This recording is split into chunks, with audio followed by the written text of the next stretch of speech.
राज्यात विधानसभा निवडणुकीचे निकाल जाहीर झाल्यानंतर सर्वच उमेदवारांचं जिंकून आलेल्या उमेदवारांचं अभिनंदन केलं जातं. अशीच एक जाहिरात आज सोलापूरच्या सगळ्या वर्तमानपत्रामध्ये पाहायला मिळते आणि त्या वर्तमानपत्रामधल्या जाहिरातीमध्ये असं सांगितलं जातं की 23 नोव्हेंबर मोहोळ स्वातंत्र्य दिन आणि मोहोळचे विजयी उमेदवार असलेले राजू खरे यांची ती जाहिरात आहे आणि त्यांच्या पाठीमागे उभे असलेले उमेश पाटील यांचा फोटो आपल्याला ठळकपणे दिसतोय आणि तेच पाठीमागे उभे असलेले उमेश पाटील आपल्यासोबत आहेत. पाटील साहेब, खरं तर त्या उमेदवाराच्या फोटोमध्ये तुम्ही पाठीमागे नाही तर संपूर्ण निवडणुकीमध्ये पाठीमागे होतात आणि मोहोळचा स्वातंत्र्य दिन असं तुम्ही जाहिरात दिलेली आहे. काय नेमकं याच्यातून म्हणायचं आहे? देशाला स्वातंत्र्य मिळून 75 वर्ष झाली, त्याहीपेक्षा जास्त झाली आणि मात्र मोहोळ तालुका आमचा अजूनही पारतंत्र्यातच होता आणि हे बाहेर जाणवत नव्हतं.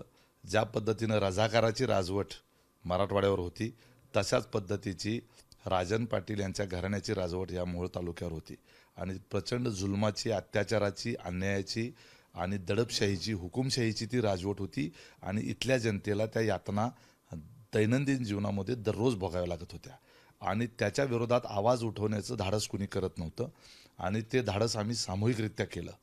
जेवढे राजन पाटील यांचे विरोधक होते त्यांच्यामध्ये फूट पाडण्यामध्ये सातत्यानं त्यांना यश यायचं आणि ऐन निवडणुकीच्या वेळेला हे विरोधक जे आहेत एकत्रित येणार नाही त्याची काळजी सातत्यानं राजन पाटील घ्यायचे. यावेळेला मात्र तसं घडलं नाही. अनगरला केलेला अप्पर तहसील कार्यालयाचा मुद्दा जो आहे तो आम्हाला सगळ्याला एकत्रित आणण्यामध्ये अत्यंत मूलभूत असा महत्त्वाचा घटक ठरला आणि त्या पार्श्वभूमीवर आमची जी एकी झाली त्याचा निर्णायक परिणाम म्हणून राजन पाटील आणि त्यांच्या कुटुंबाचा यशवंत मानेच्या रूपात पराभव झाला. खरं तर या सगळ्यांमध्ये एक मोठा तुमचा हातभार होता सगळ्यामध्ये. खरं तर या सगळ्यांमुळे तुम्हाला पक्ष देखील सोडावा लागला. तुम्ही अजितदादा गटामध्ये होतात, मात्र राजन पाटलांचा विरोध करताना तुम्हाला पक्ष जरी सोडावा लागला तरी तुम्ही ती भूमिका घेतली आणि त्यानंतर आता विजयश्री खेचून आणण्यापर्यंत पक्ष सोडण्यापासून ते आतापर्यंतचा हा सगळा प्रवास कशा पद्धतीने होता? प्रवक्तेपदाचा राजीनामा तुम्ही दिलेला होता. खरं तर माझं आणि अजितदादांची यापूर्वी देखील अनेक वेळेला मोहोळ मतदारसंघाच्या बाबतीत चर्चा झाली होती.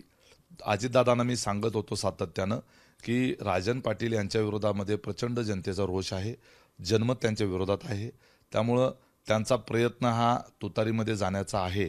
तर ते तिकडं जाणार असतील किंवा अजून कुठं जाणार असतील तर त्यांना जाऊ द्या. इथला उमेदवार मी त्या ठिकाणी आमच्या अनेक सहकाऱ्यांच्या माध्यमातून मदतीने निवडून आणू शकतो, कारण राखीव जागा आहे. त्यामुळं उमेदवार जो आहे तो आपण चॉईस करूया आणि त्या ठिकाणी आम्ही सगळे पुढाकार घेऊन निवडून आणू शकतो. आज तशीच परिस्थिती जर घड्याळाचा जरी उमेदवार असता तरी या ठिकाणी जर राजन पाटील तुतारीमध्ये असते आणि आम्ही घड्याळाकडे असतो तरी हीच परिस्थिती राहिली असती. कदाचित राज्यातलं जर चित्र बघितलं, महायुतीच्या बाजूनं जो ओबीसीचा अंडरकरंट आणि लाडक्या बहिणीचा त्या ठिकाणी मुद्दा जर आपण लक्षात घेतला तर आत्ता जी आमची जागा 30,000 आली ती कदाचित 60-70 हजारांना पण आली असती. एवढा कदाचित फरक पडला असता. त्यामुळे अजितदादांच्या ते लक्षात आलं नाही किंवा त्यांचे रिपोर्ट चुकले मला माहीत नाही, परंतु मला त्यामुळं पक्ष सोडावा लागला. शेवटी मी त्यात सातत्यानं सांगितलं की माझं काही अजितदादाबरोबर भांडण नाही आणि कधी नव्हतं, यापुढेही राहणार नाही. अजितदादांनी मला प्रचंड ताकद दिली, अजितदादांनी मला सगळी पदं, मोठी पदं दिली. अर्थात पवारसाहेबांचा त्या ठिकाणी पाठिंबाच होता, परंतु दादांच्या बरोबर व्यक्तिगत असं काही वैर नव्हतंच ना, असायचं कारणच नव्हतं. मुद्दा हा होता की अनगरचे राजन पाटील ह्या घराण्याची असलेली निरंकुश सत्ता आणि त्याबद्दल असलेला सामान्य जनतेमध्ये रोष, बरं नुसता रोष नाही, यांचा प्रचंड अन्याय अत्याचार होता. महिलांच्या बाबतीमध्ये तर अतिशय वाईट दृष्टिकोन लोकांचा आणि त्यामुळं काहीतरी आपली जनतेच्या प्रती बांधिलकी आहे ना, शेवटी राजकारणात समाजकारणात आहे कशाला आपण. त्यामुळं त्या बांधिलकीपोटी मी माझ्या पदाचा राजीनामा देऊन टाकला आणि मी निर्णय घेतला की या लढाईमध्ये आपण पूर्णपणे ताकदीनं उतरायचं आणि ते आम्ही सगळ्यांची सोबत घेऊन त्या ठिकाणी आम्ही सिद्ध करून दाखवलं की अजितदादांचा जो त्यावेळेचा जो कयास होता तो फोल ठरलाय. राज्याच्या निकालाकडे जर आपण बघितलं तर अजितदादांचे अनेक आमदार जे आहेत ते निवडून आलेले आहेत. मोहोळ विधानसभेच्या बाबतीत मात्र त्यांचा अंदाज चुकला असं म्हणावं लागेल, कारण उमेदवार तुम्ही जो सांगत होता तो निवडून आलेला आहे. त्यामुळे अजितदादा मोहोळच्या बाबतीत अंदाज लावण्यामध्ये चुकले असं म्हणावं लागेल आता. हा, निश्चितपणे ते त्यांनाही मान्य त्या ठिकाणी असेल. ते मला काल त्यांनी फोन करून माझं अभिनंदन पण केलं, आमच्या उमेदवाराचंही अभिनंदन केलं. त्यातून म्हणजे तो महत्त्वाचा तो उमदेपणा जो आहे तो असावा लागतो. वास्तविक राजन पाटलांनी देखील निवडून आलेल्या मोहोळच्या आमदाराचं अभिनंदन करायला पाहिजे होतं, परंतु हा मूलभूत फरक आहे पवार कुटुंबामध्ये आणि ह्या राजन पाटील कुटुंबामध्ये. निवडणुकीमध्ये जय पराजय होतो, पराभवसुद्धा उमद्या मनानं स्वीकारावा लागतो आणि विजय जो आहे तो विनम्रपणे स्वीकारावा लागतो. ती वृत्ती त्यांच्याकडे नाही.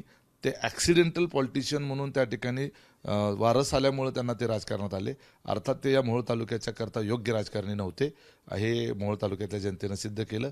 राहिला प्रश्न अजितदादाच्या संदर्भात तुम्ही जो आता विचारला, तर त्यांना त्या ठिकाणी निश्चित खंत वाटत असेल की उमेश जे सांगत होता तेच जास्त खरं होतं, उमेशचं ऐकलं असतं तर अधिक बरं झालं असतं, असं त्यांना आता वाटत असेल. कदाचित ते दुरुस्ती करतील आता.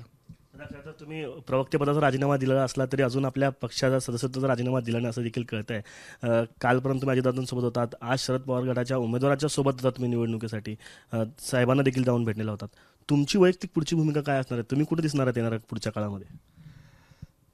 मला माझ्या मतदारसंघामध्ये जी लोकांना आश्वासनं दिलेली आहेत त्यातलं सगळ्यात महत्त्वाचं जे आश्वासन आमचं आहे ते अनगरला गेलेलं अप्पर तहसील कार्यालय रद्द करणं. आणि ते रद्द करायचं असेल तर आम्हाला राज्य सरकारची मदत घ्यावी लागेल.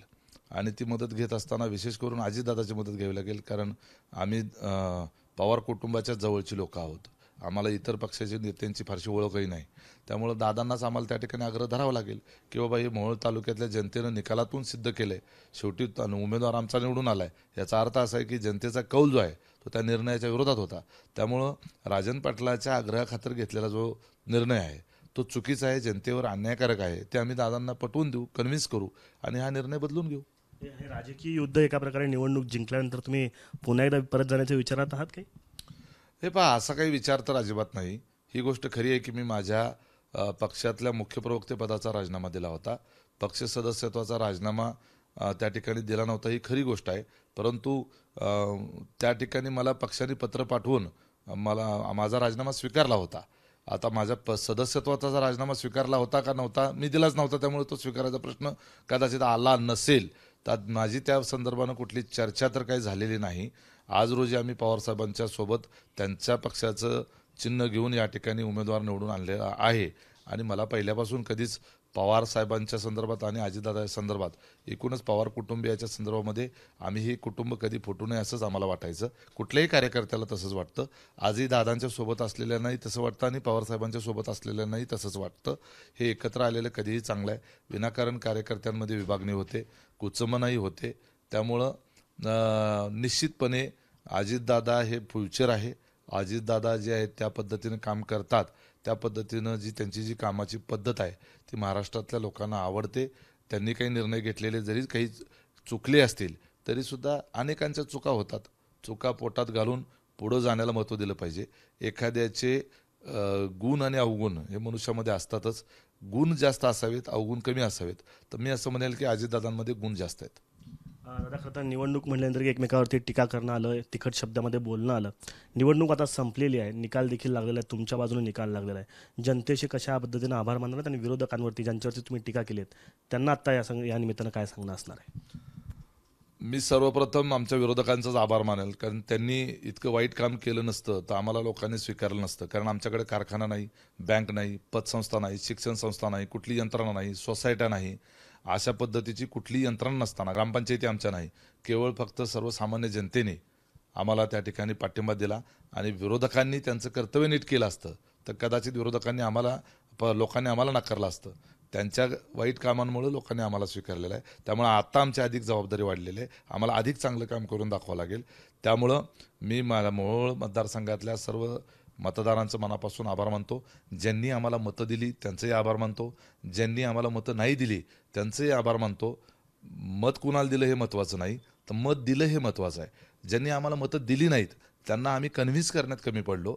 ज्या कार्यकर्त्यांनी आमचं काम केलं नाही त्यांना कन्व्हिन्स करण्यामध्ये आम्ही कमी पडलो. भविष्य काळामध्ये आम्ही या आमच्यासोबत नसलेल्या लोकांना कन्व्हिन्स करण्याचा प्रयत्न करू, सोबत जोडण्याचा प्रयत्न करू. आणि निवडणुकीत संपल्यानंतर निवडणुकीतलं राजकारण आणि भांडण हे आपण या ठिकाणी थांबून आता विकासाच्या दिशेनं वाटचाल करण्याच्या करता एकोपानं गावगाड्याच्यातल्या लोकांनी जावं अशी धारणा ठेवून आम्ही काम करू. गावागावामध्ये हा संघर्ष राहू नये असं आम्हाला वाटतं, कारण सलोख्याचे संबंध गाव स्तरावरचे जर नीट असतील तर ते गाव प्रगतीच्या दिशेनं जातं, हा अशी आमची धारणा आहे. त्यामुळं गावागावातला सलोखा राहावा या दृष्टिकोनातून आम्ही त्या ठिकाणी वाटचाल करण्याचा प्रयत्न करू आणि कार्यकर्त्यांनाही तसंच आम्ही मार्गदर्शन करू. होते उमेश पाटील. खरं तर सोलापूर जिल्ह्यातल्या 11 विधानसभा मतदारसंघांपैकी 4 उमेदवार हे शरद पवार गटाचे निवडून आले, तर त्यातल्या एका मोहोळ विधानसभा मतदारसंघातले आमदार राजू खरे यांना निवडण्यासाठी उमेश पाटील यांचं योगदान हे फार मोठं महत्त्वाचं होतं. कॅमेरा पर्सन युगदीसह आफताब शेख, एबीपी माझा, सोलापूर. एबीपी माझा, उघडा डोळे बघा नीट.